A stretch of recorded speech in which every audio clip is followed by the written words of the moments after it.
অনেকক্ষণ ধরে পুরনো ফোন নিয়ে ঘাঁটছিলাম।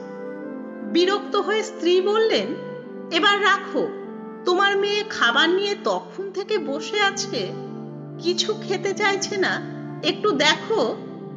অগত্যা গিয়ে দেখি একতাল আতপ চাল আর ঘি মাখানো ভাত নিয়ে সে বিরস বদনে বসে।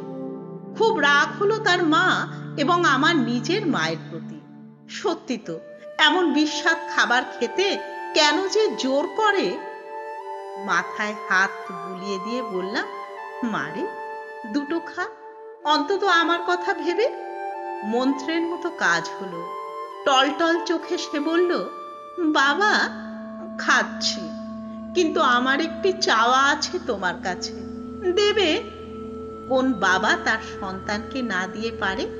বললাম, নিশ্চয় মা, কিন্তু কম্পিউটারের মতো দামি কিছু চেয়ে বসিস না, এক্ষুনি অতটা সামর্থ্য তো নেই। মেয়ের চোখ থেকে এবার মুক্ত দানা ঝরে পড়ল।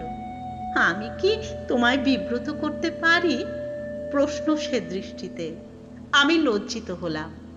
খাওয়া শেষ করে সে বলল, এবার বলি। তার ঠাকুমা, মা এবং আমার সপ্রশ্ন দৃষ্টি এখন তার দিকে। সে ধীরে ধীরে বলল, আমি ন্যাড়া হতে চাই। ছুঁচ পড়লে শোনা যাবে এমন নীরবতা ভাঙল আমার স্ত্রীর হুঙ্কারে। মাথা খারাপ হয়েছে তোর? মেয়েরা কেউ ন্যাড়া হয়? আমার মা রেগে গিয়ে বললেন, যত সব পাগলামি, আমাদের পরিবারে এমন অনাথ সৃষ্টি কেউ কখনো করেনি। এবার টিভি দেখে বিলেতের অন্ধানুকরণ। পরিস্থিতি প্রতিকূল হয়ে উঠছে দেখে সামলাতে চাইলাম।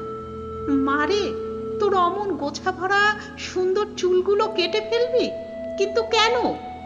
শান্ত কিন্তু প্রত্যয়ী কণ্ঠে মেয়ে বলল, বাবা, তুমি কিন্তু কথা দিয়েছিলে আমায়। তুমি নিজেই তো কতবার আমাকে সত্যবাদী হরিশ্চন্দ্রের ঘটনাটা বলেছ, শিখিয়েছ সত্যবাদিতার জন্য জীবন পণ করা যায়। তাহলে এখন নিজের কথা রাখতে চাইছো না কেন? জয় হলো তার। এক মাথা রেশমি চুল মুড়িয়ে সন্ন্যাসিনীর মতো দেখতে হলো তাকে। আমার কাঁদতে ইচ্ছে হচ্ছিল।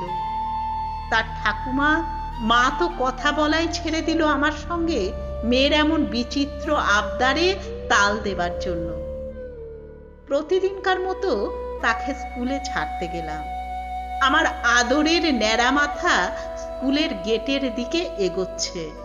ঠিক সেই সময় একটি গাড়ি থামলো। শুনলাম আমার কন্যের নাম ধরে কেউ ডাকছে, সিধুজা।